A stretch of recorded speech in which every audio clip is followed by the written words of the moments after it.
You're at the bottom of the barrel and worthless. Today, you're fired. Using a novice who attended a reputable university is preferable to you." Mr. Sawyer had an arrogant smile. After hearing it, I was unable to contain my feelings any longer. Comprehensive.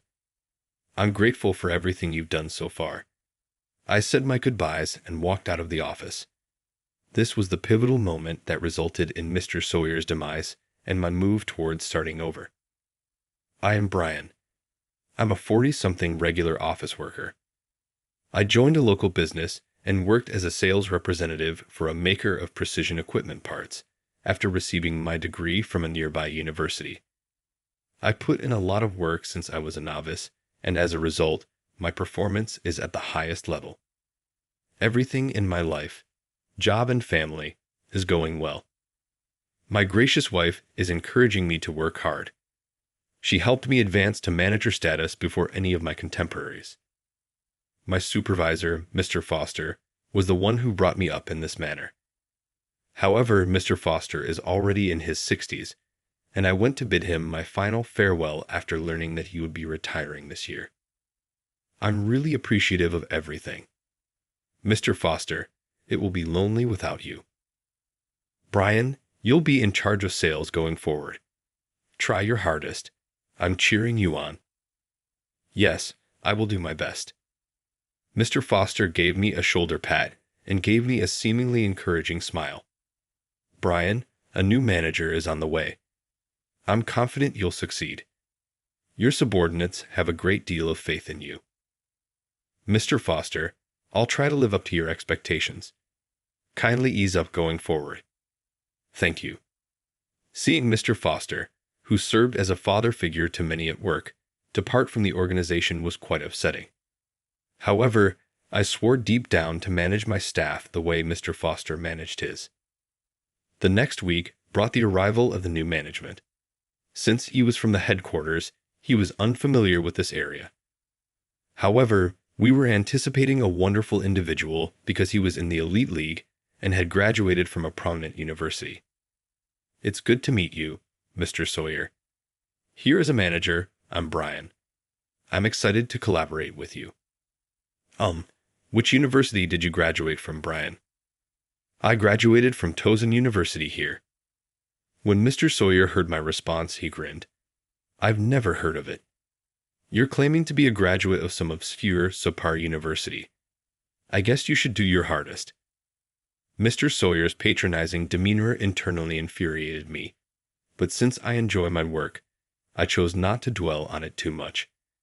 The advent of a manager with significant corporate work experience worried me, but as long as I carried on with my regular tasks, I assumed everything would be all right.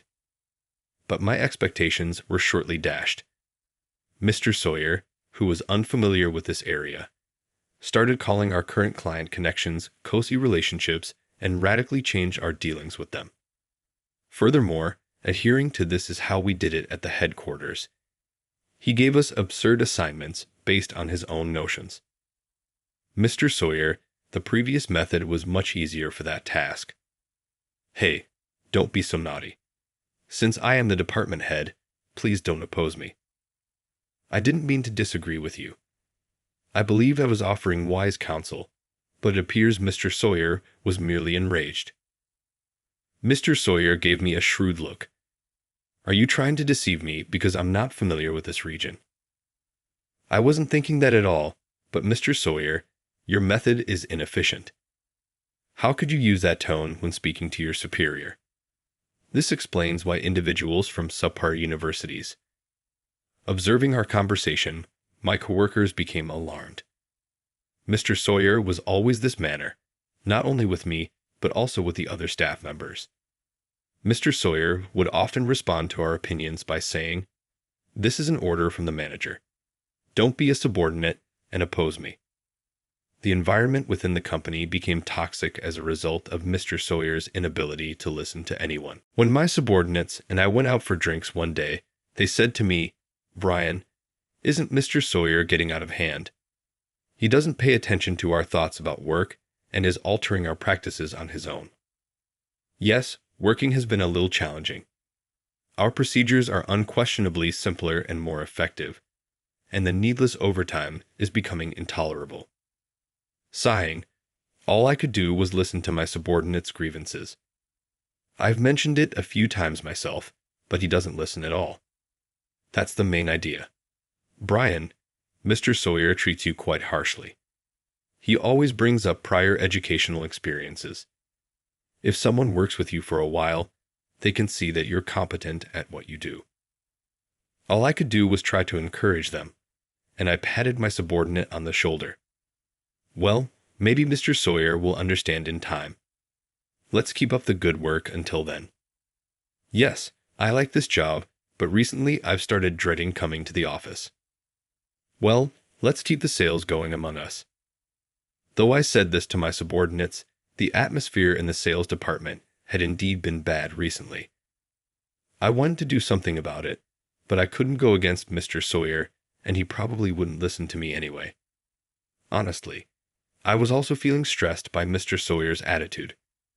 I was working hard, but Mr. Sawyer judged me solely on my academic background, leaving me wondering what to do. A few months passed in this manner when one day I inadvertently stepped in as I saw Mr. Sawyer berating a subcontractor more harshly than usual. Mr. Sawyer, that might be a bit too harsh, don't you think? What? What is this? Third-rate university, incompetent babbling about university backgrounds are irrelevant now. The subcontractor is an important partner to our company. It's troubling if they are treated too harshly. Shut up. What right does someone from the bottom like you have to act so high and mighty? Mr. Sawyer glared at me hatefully and sneered unpleasantly. That's right. We don't need someone like you.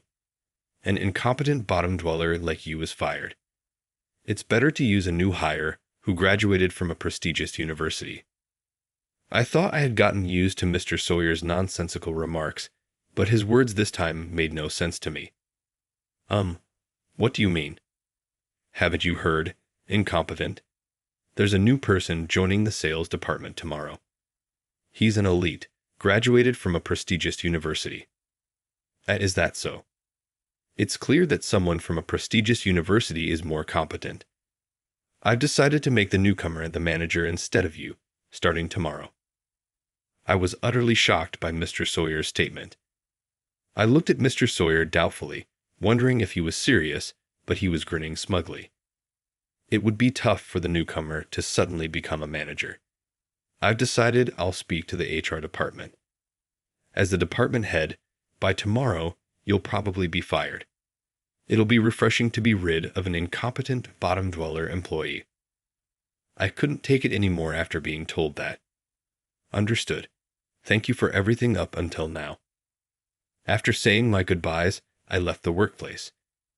A few subordinates chased after me, trying to hold me back, but I only responded with, "I'm sorry I couldn't be of more help. I leave the rest to you," and then I completely left the company. My subordinates might have thought of me as cold for leaving so abruptly, but I decided that nothing good would come from Mr. Sawyer and me as the manager continuing to clash. Moreover, the rumors about the newcomer from a prestigious university being truly competent had reached me. If such an outstanding person was coming to support the sales department, I decided to leave the company with my regrets in check. Upon leaving the company, I immediately called my father. "Hello, Dad. I got fired from the company." "Oh, is that so? You've worked hard until now." Since Mr. Sawyer's arrival, I had been telling my father that I might quit my job. When I called to tell him, surprisingly, my father immediately told me to come to his company. So, right after resigning, I headed to the company run by my father. When I say my father's company, it's actually now my brother who has taken over as president, and my father has stepped down to the chairman position. Initially, after my graduation, I was suggested to work in sales at my father's company, but wanting to experience the rough waves of society first, I chose to work at a local company for some social experience. My father, who had listened to my whims, offered to re-employ me at his company. In fact, I had been approached a little while ago about joining my father's company. Though I had always talked about work with enthusiasm, my expression had darkened, and I had become reticent in the past few months, which my father had completely seen through. "Hey, something must have changed at your workplace recently." "How did you know?" "I can tell just by looking at you. You used to go to your job as if you were kicking up the company, but now you don't talk about it at all." "Was it that obvious?" "Actually, the new manager who arrived is an unbelievable person." While glossing over the specifics of the work, I shared what Mr. Sawyer had said, and my father was even angrier than I was. "You should quit a company like that any time. Our company always has a place for you." "It's not that simple. I have subordinates who look up to me, but I appreciate the offer. Could you give me some time to think about it?" Having had that conversation before, it's probably why my father immediately said he would re-employ me. In the end, the same day I left the company, I went to my family's company and was immediately placed in sales. Just as my father had said, my brother offered me a managerial position, but I felt it was too much to ask for. I'm a newcomer to this company, so I'll join as a regular employee. In fact, my father's company is a major precision equipment manufacturer. That is, it was a major client of the company where I used to work as a salesperson who used to work for a parts factory that was a supplier. I vowed to work for my father's company, making the most of my knowledge. I thought about how I could repay my father and brother for everything they had done for me. The next day, I immediately went on a round of greetings to suppliers and clients with my new boss, Ryan. Among them was, of course, the company I had worked for until the day before. Knowing the situation, Ryan offered to skip it considering my feelings, but I insisted it was fine and headed straight to my former company. As expected, my subordinates were quite surprised to see me as a new contact person from the client side. A subordinate who was close to me misunderstood and tearfully said, "Brian, you've come back. That's great." However, all I could respond was, "Sorry, but from today, I'm an employee of the client company." This subordinate was disappointed, hoping I would come back. But then Mr. Sawyer appeared. Mr. Sawyer, with his usual unpleasant look, glanced at me, and without even checking the name of the company I had re-employed at, he disparaged, "A bottom feeder like you could only get a job at some low-level company." Really, what kind of person is he? As I was pondering this, a man approached Mr. Sawyer. Such disrespect towards a client is questionable. It's fine. This guy is, James, the incompetent bottom feeder I fired yesterday." Mr. Sawyer replied. The man, referred to as James, looked worriedly at Mr. Sawyer, frowning. "I think that's irrelevant now. Whatever his status was until yesterday, he's here as a client today." "Maybe so, but we don't need to deal with a company that employs such incompetence. Send him away quickly," Mr. Sawyer insisted. It seemed that James was the new manager who had taken over my position, the elite from the prestigious university that Mr. Sawyer had mentioned. Unlike Mr. Sawyer, this person appeared polite and certainly intelligent. Hearing this exchange, I felt relieved, but Ryan, appalled, spoke up. "We came here today to introduce Brian, the new Kodak person." "But isn't this disrespectful?" "I know him, so no need for introductions. Besides, we won't be dealing with your company." "In that case, shall we consider our business dealings with your company terminated?" "I don't want to associate with a company that hires incompetents," Mr. Sawyer stated coldly. After stating this, Mr. Sawyer waved me off rudely. "Come on, get out. I have no intention of dealing with someone like you." "Are you sure about terminating our dealings?" I asked. "Can't you hear? Incompetents are useless all around.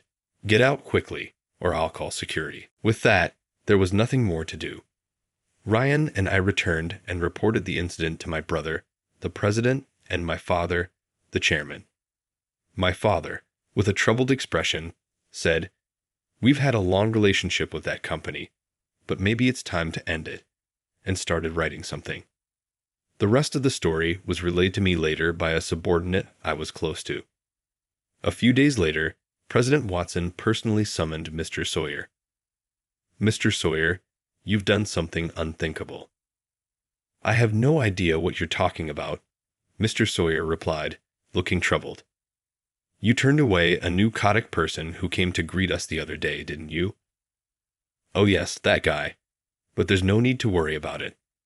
That person had just left the company and was truly incompetent at his job. I didn't ask for that.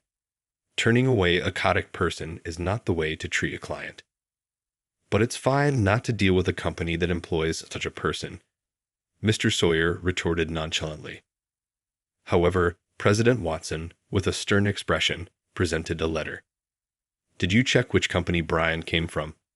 He's from our largest client, a major precision equipment manufacturer." Upon hearing this, Mr. Sawyer turned pale and began to tremble. "No, that can't be. Brian is competent. He got rehired by such a renowned company. That can't be. That's not possible."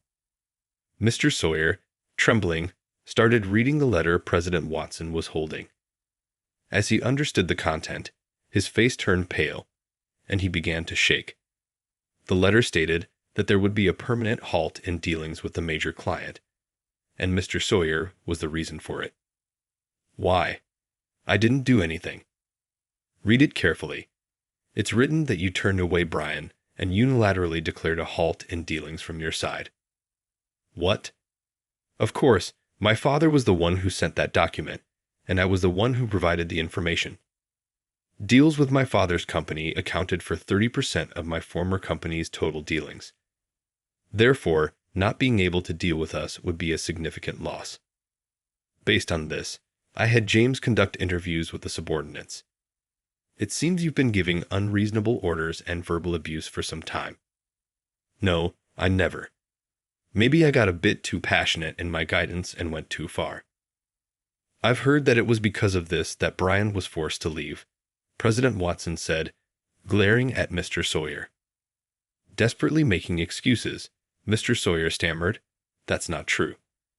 That incompetent Brian is trying to set me up. It's not just Brian.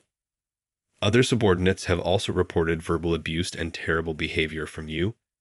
President Watson presented evidence, causing Mr. Sawyer to collapse to his knees.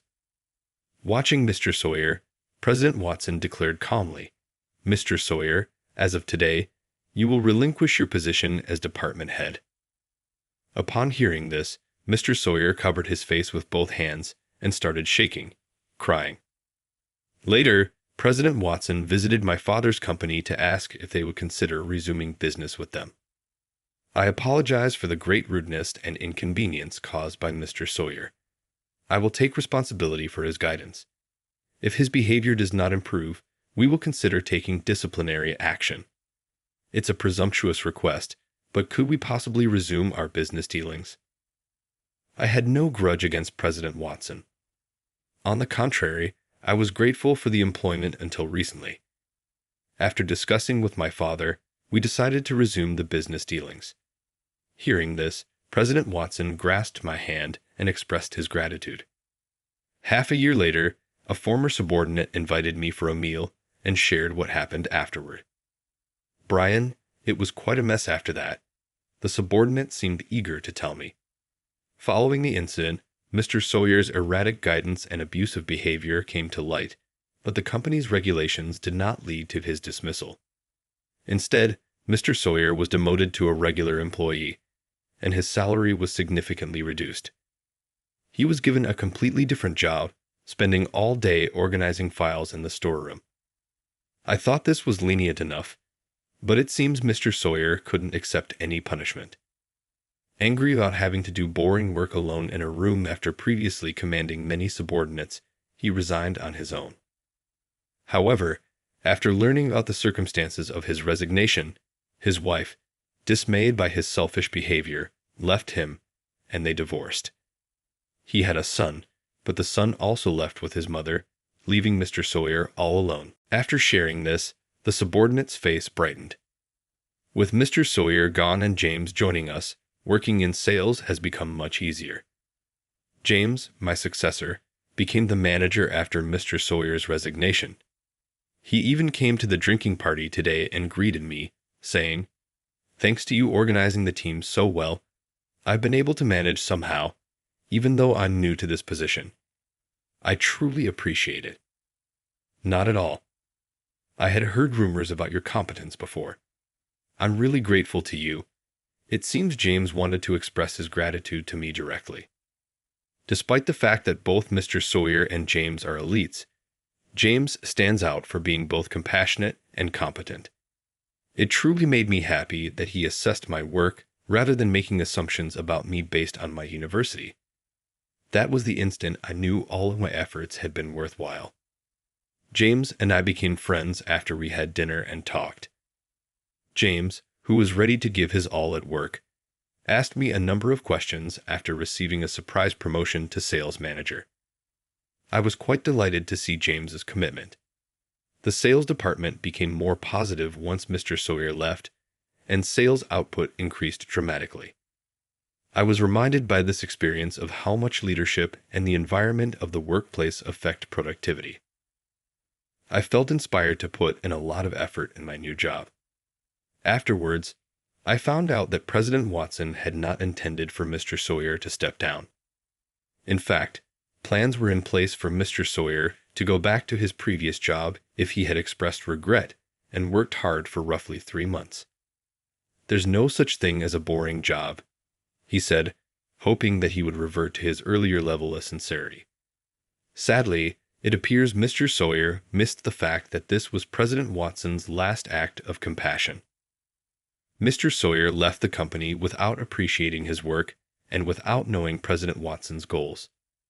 Mr. Sawyer tried to get a new job, but it was hard for him to get employed because of his age. It appears he was unable to put up with being treated like a novice, even when he managed to find another place to work. He was fired for having a poor attitude and being haughty towards supervisors who were younger than him. He carried on changing jobs, and he is currently making ends meet with regular employment. I've been using my prior experiences ever then in my new sales career. I've learned from this experience, so in addition to concentrating on raising my own game, I'm also trying to improve the department's general atmosphere. I work very hard to train the juniors, and as a result, my coworkers and subordinates in the new company think highly of me. James really helped me realize this, and for that, I am really grateful. In addition to continuing to value the experiences I received from my former employer and clients, my goal is to help my family's business expand. I'm resolved to put in a lot of effort to earn back my father's and